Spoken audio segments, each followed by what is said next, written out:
Vamos a comenzar con un nuevo tema del módulo de operaciones administrativas y documentación sanitaria del ciclo de grado medio de técnicos en cuidados auxiliares de enfermería.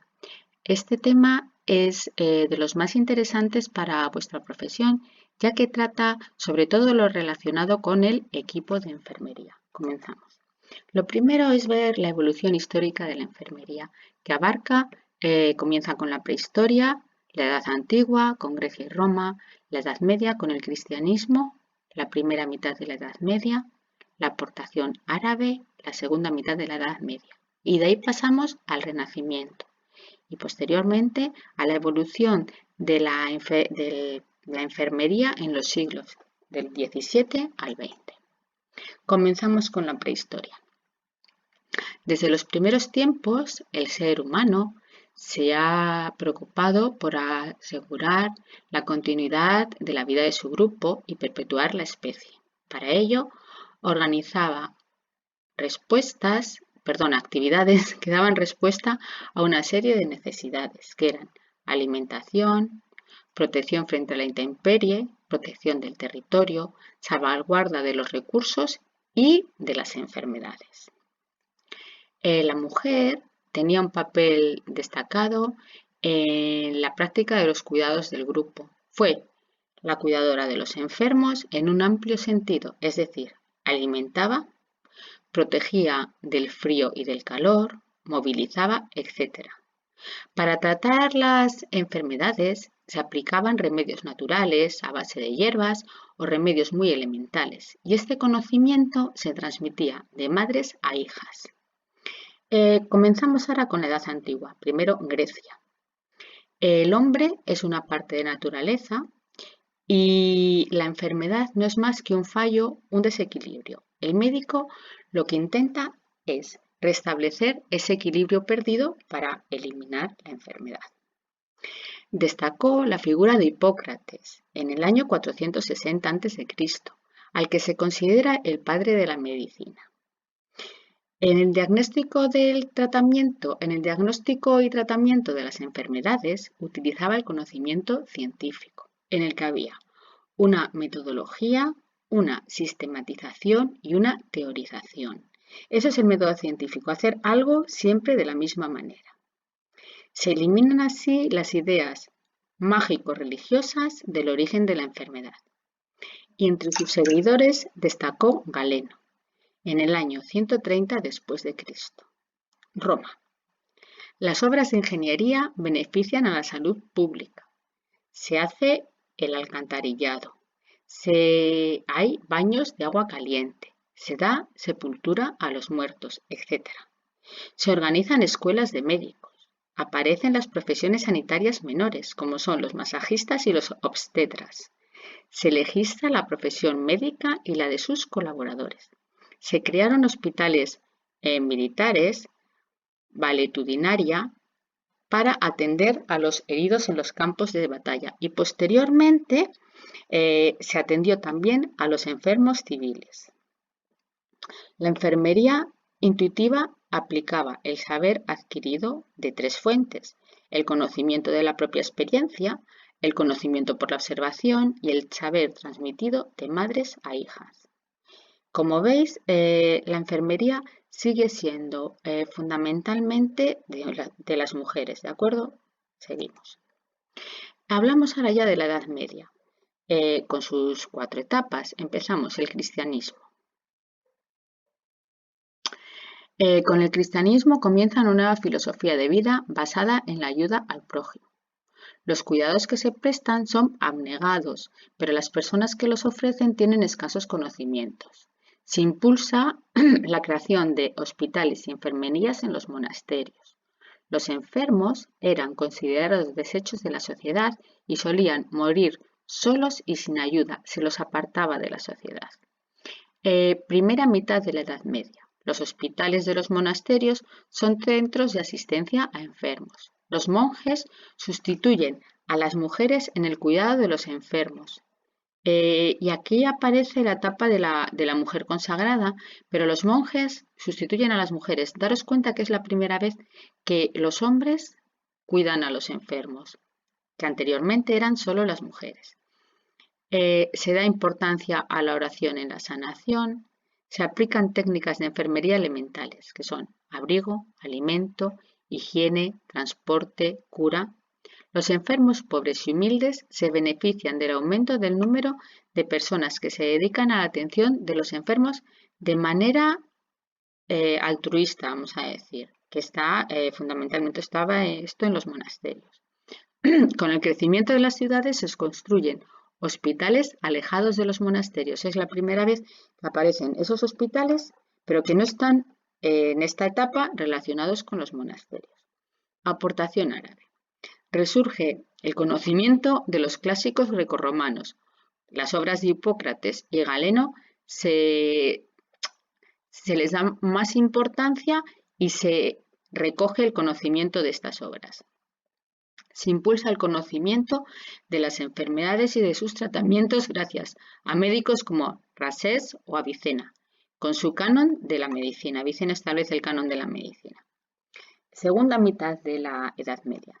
Las cruzadas desencadenan problemas sanitarios y sociales a causa de la extensión de las enfermedades como la lepra y otras epidemias. Las órdenes militares, como la de los caballeros hospitalarios, acogen en sus hospitales tanto a peregrinos como a los cruzados. Las órdenes mendicantes, los dominicos y franciscanos, contribuyen al control de la lepra gracias a los leprosarios, que se establecían aparte. Todos los leprosos estaban aparte para no transmitir la enfermedad. En el siglo XVIII se traslada la enseñanza de la medicina desde los monasterios y escuelas a las catedralicias hasta la universidad. Es decir, es la primera vez que la enseñanza de la medicina se traslada a la universidad. Y luego, el ejercicio de la enfermería, en principio, no exigía formación. La vocación era suficiente. Renacimiento. En el Renacimiento se producen grandes avances en la medicina gracias al conocimiento anatómico del cuerpo. Tenemos Versaio Corporis Fabrica Libris Septem, al de la circulación de la sangre, por Servet, entre otros. Luego, la enfermería decae como profesión debido a que con la reforma luterana desaparecieron las órdenes religiosas y el cuidado de los enfermos quedó en manos de sirvientas y asistentas sin ningún tipo de información. Es decir, todo lo que antes había que hacían los religiosos y en cierto sentido no, se transmitían unos a otros el conocimiento, pues como desaparecen esas órdenes religiosas, queda en manos de sirvientas y asistentes que no tienen formación, no se transmiten el conocimiento. Con el Concilio de Trento surgen órdenes religiosas como la de San Juan de Dios, en cuyo reglamento se delimitaban las funciones de los enfermeros, y la de las Hermanas de la Caridad, fundada por San Vicente de Paúl, en la que se exigían conocimientos de enfermería a las religiosas que cuidaban a los enfermos. Se pasa de que la enfermería decae a que luego en el Concilio de Trento se le da auge a la enfermería. Y luego, a partir del siglo XVI, comienza la preocupación por la formación de enfermeros, que hasta entonces no había habido una formación como tal, sino que el conocimiento se había ido transmitiendo de unos a otros. Los siglos del XVII al XX. Se producen los grandes descubrimientos científicos, la medicina progresa gracias a la evolución de la química y de la biología. En 1836, Theodor y Friedrich Fellner crean la primera escuela de diaconisas con programa teórico-práctico para el cuidado de enfermos, tanto en los hospitales como en los domicilios. Esta escuela sirvió de modelo para otras escuelas que se abrieron en otros países de Europa, la primera escuela de enfermería. En 1860, Florence Nightingale profesionaliza la enfermería con fundación de la primera escuela para enfermeras, con un entrenamiento que dura entre 2 y 4 años. Las enfermeras estaban internas y seguían clases teóricas impartidas por médicos. Además, hacían prácticas en las salas del hospital. Uno de los objetivos de esta escuela era que, concluidos los estudios, las nuevas enfermeras se dispersaran por todos los hospitales del país para extender el nuevo concepto, la nueva concepción de enfermería. En 1880 aparece la primera escuela de enfermería en España. Evolución de la legislación de enfermería.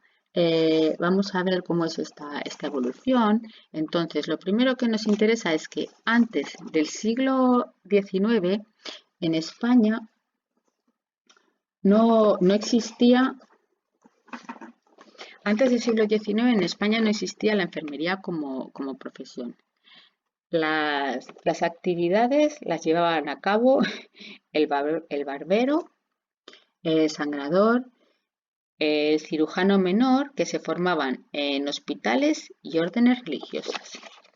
En el 1857, ya empezamos en el siglo XIX, en 1857 está la Ley de Bases para la Instrucción Pública que regula todas las profesiones sanitarias. En el 1861 se publica el Reglamento para las enseñanzas de practicante y matrona.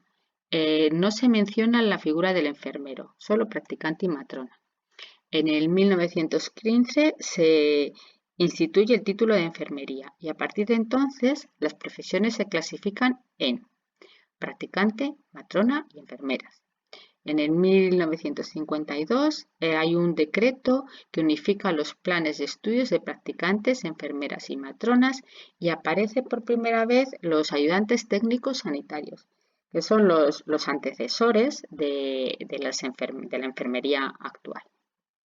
En el 1977 hay una orden ministerial que origina la unificación bajo el nombre de enfermería de todos los profesionales. La carrera de enfermería constituye una diplomatura de 3 años que se cursa en las escuelas de enfermería.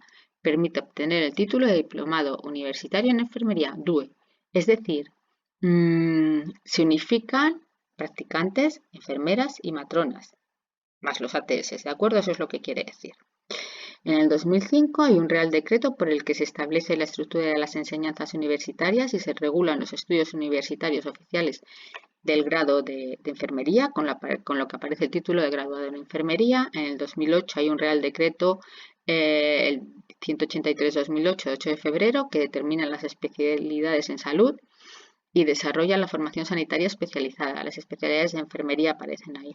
En el 2010 comienzan a cursarse los estudios del grado universitario de enfermería con 4 años de formación. Hasta aquí eran 3 años y a partir de aquí 4 años de formación. Continuamos. En la evolución de la figura del auxiliar de enfermería, ¿vale? Va paralela a la evolución de la enfermería. Vamos a ver. En la evolución de la figura del auxiliar de enfermería empezamos con la década de los 60. Surge la figura del auxiliar de enfermería sin formación académica. Cubre las necesidades básicas de los pacientes bajo la supervisión del ATS. Es decir, en aquel momento no hacía falta tener ningún tipo de formación para empezar a trabajar de auxiliar de enfermería. Simplemente te contrataban en un hospital y empezabas a trabajar bajo la supervisión del ATS. En 1973, la Ley de Bases para la Instrucción Pública regula todas las profesiones sanitarias. En 1975 se inicia la formación profesional de la rama sanitaria y aparece por primera vez la formación profesional del auxiliar de clínica, con la puesta en marcha del título de formación profesional de la rama sanitaria FP1. En aquellos momentos había FP1 y FP2. La FP1 es lo que equivale a lo que es ahora los ciclos de grado medio y la FP2 es lo que equivale a lo que son ahora los ciclos de grado superior. En 1984 comienza a exigirse la titulación para los trabajadores que quieren ejercer de auxiliar de clínica en las instituciones sanitarias de la Seguridad Social. Existiendo el título a partir de en el 1975, no es hasta 1984 cuando se comienza a exigir este título. E incluso se exige a los mismos trabajadores de los hospitales y hay una gran avalancha de exámenes que se hacen libres para poder acceder a esa titulación, mucha gente que ya estaba trabajando en los hospitales. En 1986 El Ministerio de Sanidad y Consumo crea la categoría profesional de auxiliar de enfermería que sustituye a la de auxiliar de clínica. En 1995, con la LOCSE, se crea el título, lo que estáis estudiando vosotros ahora, de técnico de cuidados auxiliares de enfermería. El Real Decreto 546/1995 establece sus enseñanzas mínimas. El Real Decreto 558/1955 establece el currículo de vuestro currículo, lo que tenéis que conocer, y se describen las competencias generales, las capacidades profesionales y las unidades de competencia y dominio del técnico de cuidados auxiliares de enfermería. Vamos a hablar ahora un poquito de los modelos de enfermería. Tenemos el modelo de interacción entorno-paciente, que es de Nightingale, y habla de los cuidados preventivos humanísticos, crea la teoría técnica y competencias propias y formula un código ético. Modelo suplementario y complementario es el de Henderson. El hombre debe de satisfacer las 14 necesidades fundamentales. Recordad que esto lo hemos visto en otro tema. En PSP, las actividades de enfermería irán destinadas a suplementar y complementar las necesidades que el paciente no puede realizar por sí mismo. Luego tenemos el modelo de sistemas abiertos y logro de metas de Klink. El paciente es un sistema personal dentro de otros, es decir, el individuo es un sistema personal, los grupos son un sistema interpersonal y la sociedad es un sistema social. Modelo de seres humanos unitarios es el de Rogers. La enfermería es ciencia y arte y la base del conocimiento es la investigación y el análisis lógico de esa investigación. Tenemos el modelo de autocuidado de Oren. Los cuidados de enfermería van encaminados a favorecer el autocuidado como una necesidad humana en su propio beneficio para conservar la salud, recuperarse de la enfermedad y afrontar las consecuencias de esta. Es decir, los cuidados de enfermería lo que hacen es intentar empoderar al enfermo para que sea capaz del autocuidado. Modelo de la conservación es de Levin. El ser humano es holístico, es un todo en uno. Describe las habilidades y actividades para lograr la adaptación del paciente a su entorno y la persona es el centro de las actividades de enfermería. Modelo de promoción de salud. Hay unos factores cognitivos perceptivos y factores modificables. ¿Esto qué quiere decir?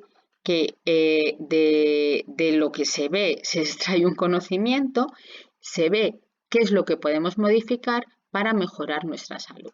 Tenemos el modelo de adaptación de Callista-Roy, que el hombre es un ser biopsicosocial, está en constante interacción con el entorno. Hay 4 áreas de adaptación, hablamos de las necesidades fisiológicas, la autoimagen, la interdependencia y dominio del rol, los diferentes papeles que el ser humano cumple a lo largo de su vida. Modelo de sistemas de conducta, es el de Johnson.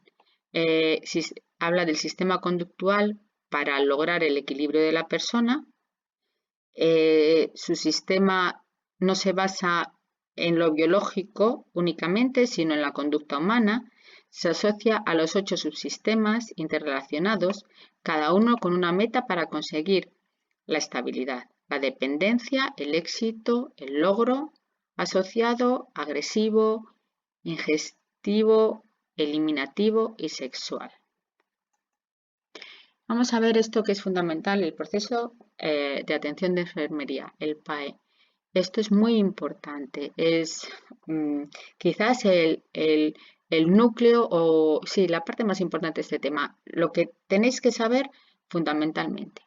El proceso de atención de enfermería, PAE, es el método que se aplica que se aplican en los modelos teóricos de la enfermería y en la práctica real. Es decir, es el mecanismo por el que el profesional de enfermería utiliza sus opiniones, conocimientos y habilidades para diagnosticar y dar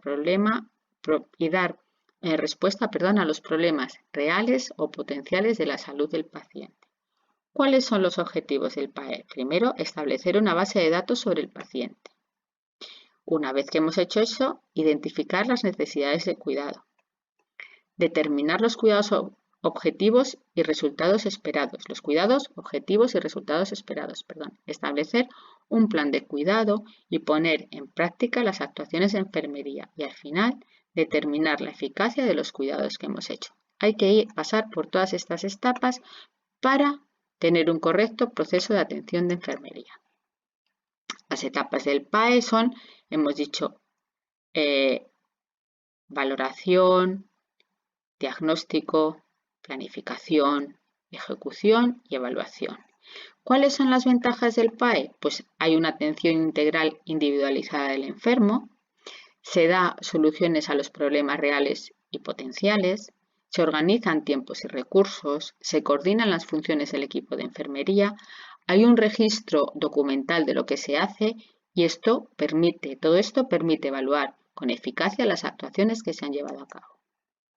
Vamos a ver lo que se hace en cada una de estas etapas del PAE. En la valoración se identifica el estado de salud del paciente y se ve cuáles son sus necesidades, sus problemas, sus preocupaciones. Lo que se hace para las actuaciones que se llevan a cabo para esta evaluación es primero entrevistar al paciente y a sus familiares. Es lo que llamamos la anamnesis. Se identifican los antecedentes personales y familiares, se lleva a cabo la exploración y se hacen las pruebas de laboratorio pertinentes.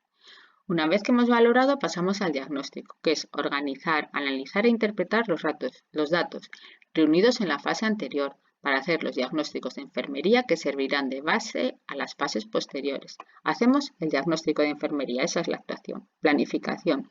Se planifican las actuaciones del equipo de enfermería y las actuaciones son determinar las prioridades inmediatas, fijar los resultados esperados, determinar las intervenciones, quiénes las van a realizar y con qué recursos y elaborar los cronogramas, es decir, en el tiempo cómo se van a llevar esas actuaciones. Una vez que hemos planificado, pasamos a la ejecución.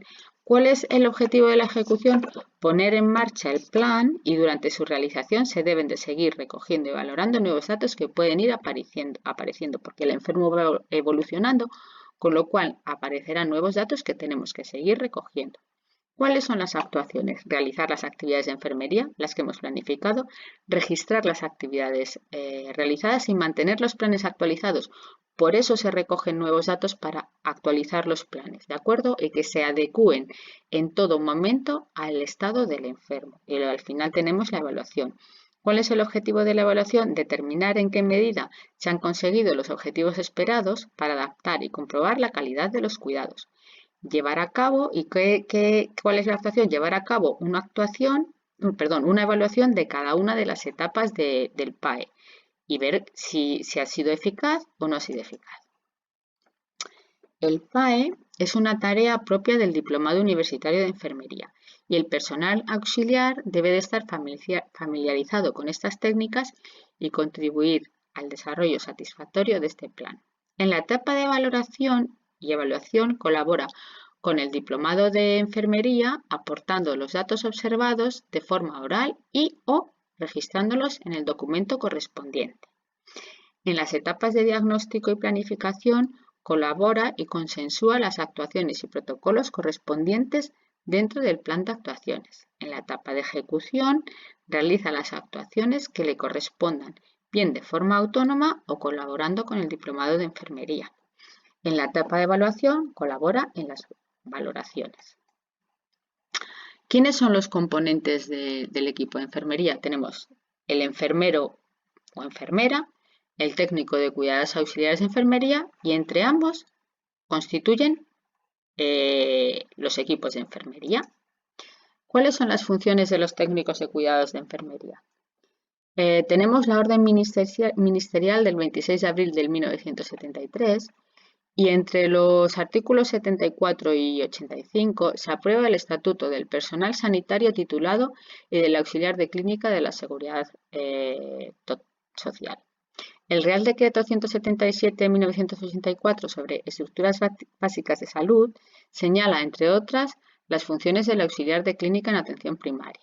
La Ley 55/2003 de 16 de diciembre del Estatuto Marco del Personal Estatutario de los Servicios de Salud establece las bases reguladoras del personal estatutario de los servicios de salud que conforman el Sistema Nacional de Salud. Funciones generales del técnico de cuidados auxiliares de enfermería. El técnico de cuidados auxiliares de enfermería llevará a cabo todas aquellas actividades que, sin tener carácter profesional sanitario, vienen a facilitar las funciones del médico y de la enfermera o ayudante técnico sanitario, en cuanto no se opongan a lo establecido en el estatuto. Su labor es principalmente asistencial, aunque también tiene una vertiente administrativa e incluso docente o investigadora. Daros cuenta que cuando vosotros, por ejemplo, vayáis a hacer prácticas a un hospital, habrá unos auxiliares de enfermería que tendrán esa tarea docente. ¿De acuerdo? Seguimos. Vamos a hablar de las funciones del técnico de cuidados auxiliares de enfermería en la Orden Ministerial del 26 de abril de 1973. Abarca de los artículos del 74 al 85. Las funciones en los servicios de enfermería. Las funciones en los servicios de enfermería están recogidas en el artículo 75 de esta orden ministerial. Las funciones en los departamentos de quirófano y esterilización están recogidas en el artículo 76. Las funciones en los departamentos de tocología están recogidas en el artículo 77. Las funciones en los departamentos de radioelectrología, laboratorio, admisión, consultas externas y farmacias están recogidas en los artículos 78, 79, 80, 81 y 82. Las funciones en las unidades de rehabilitación están recogidas en el artículo 73 y las funciones en las instituciones abiertas están recogidas en el artículo 84. Aquí tenéis un enlace en el cual vais a este estatuto y vais a los artículos que hemos dicho del 74 al 85. Vamos un poquito más abajo, un poquito más abajo, las matronas, un poquito más abajo. A ver, vale. Aquí. Funciones de los auxiliares de enfermería. Y ahí tenéis lo que vosotros podéis necesitar. Vais leyendo todos los artículos. Y respecto a esto, lo que es fundamental y con lo que terminamos el tema son las prohibiciones de las tareas que un técnico de cuidados auxiliares de enfermería no puede hacer, que están recogidas en el artículo 85. No puede administrar medicamentos por vía parenteral. No puede realizar escarificaciones, punturas o cualquier otra técnica diagnóstica o preventiva. No puede aplicar tratamientos curativos de carácter no medicamentoso, es decir, lo que es la administración de medicamentos, sí, pero no puede hacer otro tipo de tratamientos curativos. La administración de sustancias medicamentosas o específicas, si se requiere un instrumental o maniobras cuidadosas, tampoco lo puede realizar. No puede ayudar al personal médico en la ejecución de intervenciones quirúrgicas. No puede auxiliar directamente al médico en las consultas externas. En general, no puede realizar las funciones que son competencia del personal auxiliar sanitario titular, es decir, de los enfermeros y las enfermeras, en cuanto no se opongan a lo establecido en este estatuto. Y con esto pues damos por terminado el tema.